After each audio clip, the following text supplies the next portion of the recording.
Hello friends, good evening. कैसे हैं आप लोग? आई होप अच्छे होंगे और अच्छे से आपकी पढ़ाई भी चल रही होगी। तो चलिए स्टार्ट करते हैं आज की क्लास। आज क्या इम्पोर्टेंट है मेरे नोट्स में देखते हैं।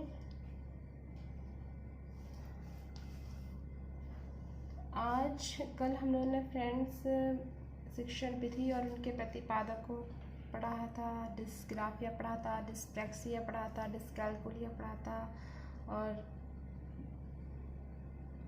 और डिस्प्रैक्सिया पढ़ा था।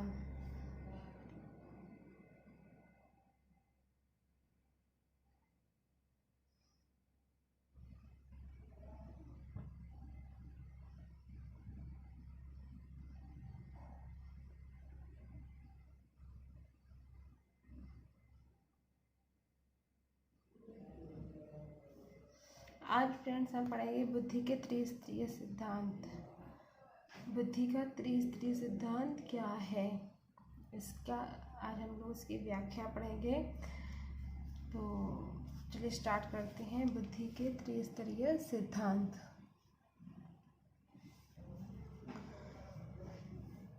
स्टर्नबर्ग ने बुद्धि का त्रिस्तरीय सिद्धांत प्रस्तुत किया। सबसे पहले एक क्वेश्चन तो यहीं से फ्रेंड्स बन जाता है कि बुद्धि का त्रिस्तरीय सिद्धांत किसने दिया है। बुद्धि का त्रिस्तरीय सिद्धांत दिया है स्टर्नबर्ग ने। स्टर्नबर्ग ने बुद्धि का त्रिस्तरीय सिद्धांत प्रस्तुत किया है। त्रिस्तरीय सिद्धांत किसने दिया है? स्टर्नबर्ग ने। बुद्धि के त्रिस्तरीय सिद्धांत के अंतर्गत संदर्भात्मक उपसिद्धांत, अनुभवजन्य उपसिद्धांत और घटक उपसिद्धांत शामिल हैं। बुद्धि के त्रिस्तरीय सिद्धांत के में क्या क्या है? बुद्धि के त्रिस्तरीय सिद्धांत में क्या चीज़ शामिल है? तो इसमें फ्रेंड्स शामिल है संदर्भात्मक सिद्धांत शामिल है और अनुभवजन्य उपसिद्धांत, घटक और उपसिद्धांत शामिल हैं। इन तीनों उपसिद्धांतों के अनुसार क्रमशः अपने वातावरण के साथ अनुकूलतम समायोजन, अनुभवजन्य व्यवहारिक ज्ञान तथा आलोचनात्मक ढंग से चिंतन करने की क्षमताएं विकसित होती हैं। इन तीनों उपसिद्धांतों के अनुसार क्रमशः अपने वातावरण के साथ, जब ये तीनों सिद्धांत हम लोग पढ़ लेते तो इससे हमें क्या लाभ होता है? जो भी हमें वातावरण जैसा मिलता है, स्कूल का जैसा परिवेश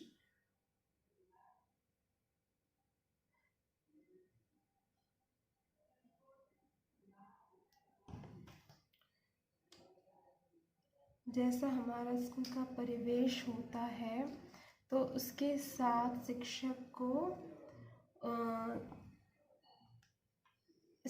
को वातावरण के साथ वो उसके साथ समायोजन कर लेता है और उस एटमॉस्फेयर के साथ रहना सीख लेता है। किसके अंतर्गत सीखता है? ये सीखता है बुद्धि के त्रिस्तरीय सिद्धांत के अंतर्गत। और वह अपने अनुभव के अनुसार व्यवहारिक ज्ञान विकसित करने की इसमें क्षमता जागृत हो जाती है। आलोचनात्मक ढंग से वह उसमें चिंतन करने की क्षमताएं भी विकसित होती हैं। जब भी शिक्षक विद्यालय में जाता है तो उसमें उस स्कूल का जो एटमॉस्फेयर होता है उसके साथ वह समायोजन किस प्रकार करे, वहाँ पे जो व्यवहारिक ज्ञान वो अर्जित करता है। वहाँ पे अलग अलग प्रकार के भाषा के बच्चे होते हैं, तो उनसे वह व्यवहारिक ज्ञान भी अर्जित करता है तथा और उनमें आलोचनात्मक ढंग से वो चिंतन करने की भी क्षमताएं विकसित होती हैं। अतः केवल अपने विषय में विचार करना इसमें शामिल नहीं है। केवल इसमें शिक्षक अपने बारे में नहीं सोचता है, वह सिर्फ बच्चों के बारे में ही सोचता है कि बच्चों को कैसे हमें वातावरण के अनुकूल ढालना है, उसे किस प्रकार शिक्षा देनी जिससे उसे सारा वह अच्छे से समझ पाए। व्यवहारिक ज्ञान वो टीचर से, शिक्षक से अच्छे से मिल पाए, शिक्षक से अच्छे से घुल मिल पाए। तो यह सभी शिक्षा के बुद्धि के त्रिस्तरीय सिद्धांत के अंतर्गत आता है। इसमें क्या नहीं आता है, केवल अपने विषय में विचार करना इसमें शामिल नहीं है। नेक्स्ट क्वेश्चन देखेंगे। पावलोव ने संबंध अनुक्रिया का सिद्धांत प्रतिपादन किया। पावलोव ने संबंध अनुक्रिया का सिद्धांत कब प्रतिपादित किया? तो ये फ्रेंड्स किया है 1904 ईस्वी में। सन 1904 में पावलोव ने संबंध अनुक्रिया सिद्धांत का प्रतिपादन किया। संबंध अनुक्रिया का सिद्धांत किसने दिया? पावलोव ने। कब इसका प्रतिपादन किया? 1904 में। आई होप ये आप क्वेश्चन अच्छे से क्लियर हो गया होगा। संबंध अनुक्रिया का सिद्धांत किसने दिया है? संबंध अनुक्रिया का सिद्धांत किसने दिया है? पावलोव ने। और यह इसका प्रतिपादन कब हुआ? कब यह प्रतिपादित हुआ है? 1904 में। जॉन डेवी द्वारा वकालत की गई लैब स्कूल इसके उदाहरण थे। किसके थे ये फ्रेंड्स? प्रोग्रेसिव स्कूल के। जॉन डेवी द्वारा वकालत की गई लैब स्कूल इसके उदाहरण थे। ऑप्शन होंगे 4, तो इसमें जो राइट आंसर है आपका प्रोग्रेसिव स्कूल। अब हम फ्रेंड्स जानेंगे प्रयास एवं त्रुटि सिद्धांत। क्या सिद्धांत है? प्रयास एवं त्रुटि का सिद्धांत किसने दिया है फ्रेंड्स? प्रयास एवं त्रुटि का सिद्धांत दिया है आपका थॉर्नडाइक ने। और किस पर दिया है ये? भूखी बिल्ली पर इसने थॉर्नडाइक ने प्रयोग करने पर दिया है। अब थॉर्नडाइक ने कौन कौन से सिद्धांत दिए हैं ये हम पढ़ेंगे। थॉर्नडाइक के सिद्धांत है प्रयत्न एवं भूल का सिद्धांत। पहला तो आपको ये पता चल ही गया होगा, प्रयास एवं त्रुटि का सिद्धांत पहला ये है। प्रयत्न एवं भूल का सिद्धांत थॉर्नडाइक ने दिया है। उद्दीपन अनुक्रिया का सिद्धांत, सिद्धांतवाद का सिद्धांत, संबंधवाद का सिद्धांत, सह संबंधवाद का सिद्धांत, अनुबंध सिद्धांत, अभ्यास का सिद्धांत, ऐसा थ्योरी, आवर्ती का सिद्धांत। तो ये सभी सिद्धांत हैं, ये सभी थॉर्नडाइक ने दिए हैं। थॉर्नडाइक ने कौन कौन से सिद्धांत दिए हैं? प्रयास एवं त्रुटि का सिद्धांत दिया है, प्रयत्न एवं भूल का सिद्धांत दिया है, उद्दीपन अनुक्रिया का सिद्धांत दिया है, सिद्धांतवाद का सिद्धांत दिया है, संबंधवाद का सिद्धांत दिया है, सह संबंधवाद का सिद्धांत दिया है, अनुबंध सिद्धांत दिया है, अभ्यास का सिद्धांत दिया है, ऐसा थ्योरी भी थॉर्नडाइक ने दी है, और लास्ट में आवर्ती का सिद्धांत ये भी थॉर्नडाइक ने दिया है।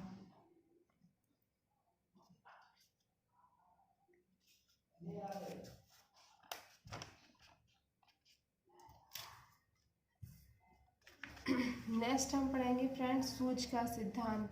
सूच का सिद्धांत दिया है आपका कोहलर, कोफ्का और बर्दिमर ने। और उन्होंने किस पर प्रयोग किया है? इन्होंने प्रयोग किया है फ्रेंड्स चिंपैंजी पर प्रयोग किया है। सूच का सिद्धांत के अंतर्गत कौन से सिद्धांत और आते हैं? जो कोहलर, कोफ्का और बर्दिमर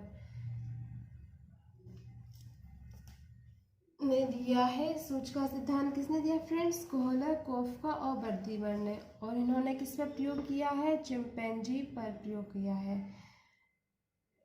और कोहलर द्वारा और कौन कौन से सिद्धांत दिए गए हैं? अंतर्दृष्टि का सिद्धांत दिया गया है, समझ का सिद्धांत दिया है, गेस्टाल्ट का सिद्धांत दिया है, गेस्टाल्टवादी का सिद्धांत, पूर्ण कारकवाद का सिद्धांत भी कोहलर, कोफ्का और बर्दिमर द्वारा दिए गए हैं। नेक्स्ट हम पढ़ेंगे फ्रेंड्स संबंध प्रतिक्रिया सिद्धांत। यह किसने दिया? संबंध प्रतिक्रिया का सिद्धांत दिया है पावलोव ने। और पावलोव ने किस पर प्रयोग किया है? पावलोव ने कुत्ते पर प्रयोग किया है। संबंध प्रतिक्रिया का सिद्धांत पावलोव ने दिया है, पावलोव ने कुत्ते पर प्रयोग किया है। और पावलोव द्वारा दिए गए सिद्धांत कौन कौन से हैं और हम देखेंगे।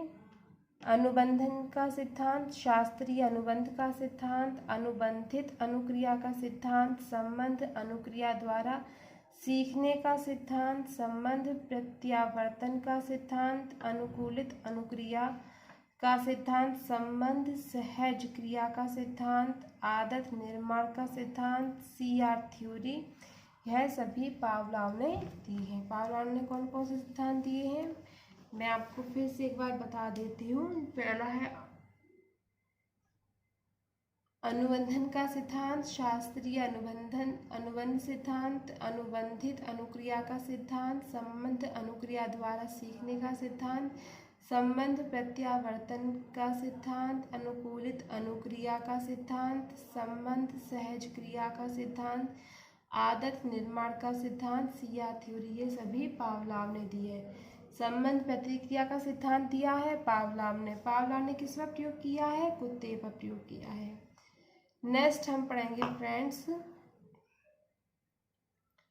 स्किनर के सिद्धांत। क्रिया प्रसूत अनुबंधन सिद्धांत किसने दिया है, स्किनर ने कौन सा सिद्धांत दिया है, क्रिया प्रसूत अनुबंधन सिद्धांत। और हम और सिद्धांत पढ़ेंगे स्किनर के। क्रिया प्रसूत का सिद्धांत स्किनर ने दिया है। क्रियात्मक क्रिया प्रसूत सिद्धांत स्किनर द्वारा दिया गया है।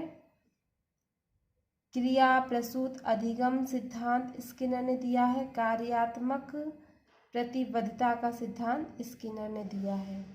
स्किनर द्वारा दिए गए सिद्धांत कौन कौन से हैं, क्रिया प्रसूत अनुबंधन सिद्धांत, क्रिया प्रसूत सिद्धांत, क्रियात्मक क्रिया प्रसूत सिद्धांत, क्रिया प्रसूत अधिगम सिद्धांत, कार्यात्मक प्रतिबद्धता का सिद्धांत, ये सभी स्किनर द्वारा दिए गए हैं। लास्ट हम जानेंगे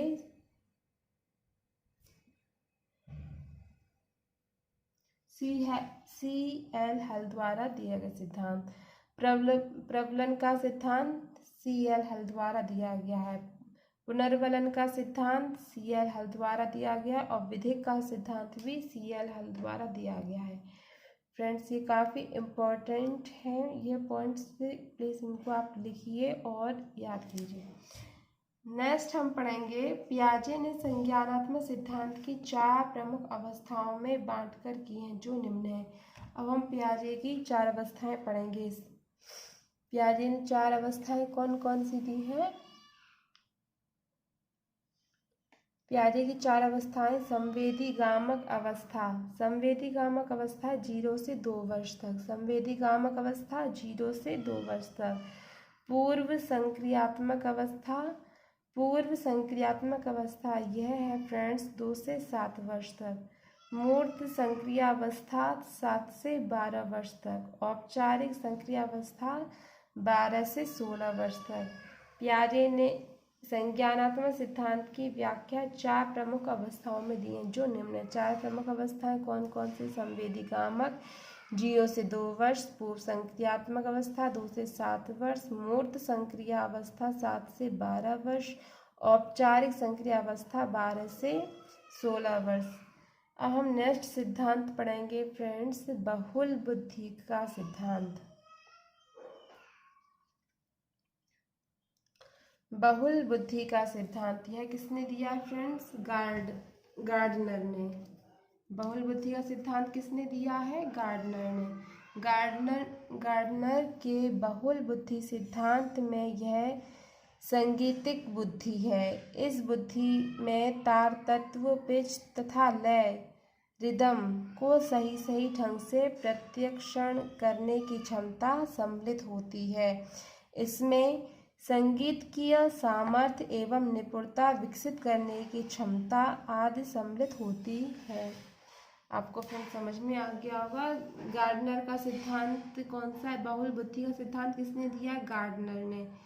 इसमें क्या है, इस सिद्धांत में बुद्धि में तार तत्व और लय को सही सही ढंग से प्रत्यक्षण करने की क्षमता सम्मिलित होती है, इसमें बताई गई है। और संगीतकीय सामर्थ्य और निपुणता विकसित करने की क्षमता भी सम्मिलित होती है। किस सिद्धांत में सम्मिलित है? बहुल बुद्धि सिद्धांत में।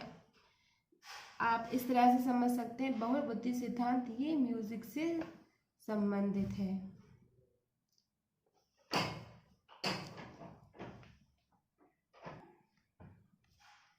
नेक्स्ट हम फ्रेंड्स पढ़ेंगे national society for and study of education के अनुसार क्या बताया गया है।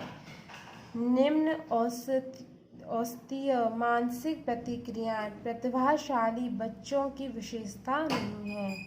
National society for the study of education के अनुसार निम्न औसतीय मानसिक प्रतिक्रियाएं प्रतिभाशाली बच्चों की विशेषता नहीं है। प्रतिभाशाली बालक वह है जो लगातार उच्च स्तर का कार्य निष्पादन किसी भी सामान्य प्रयास के क्षेत्र में प्रदर्शित करता है।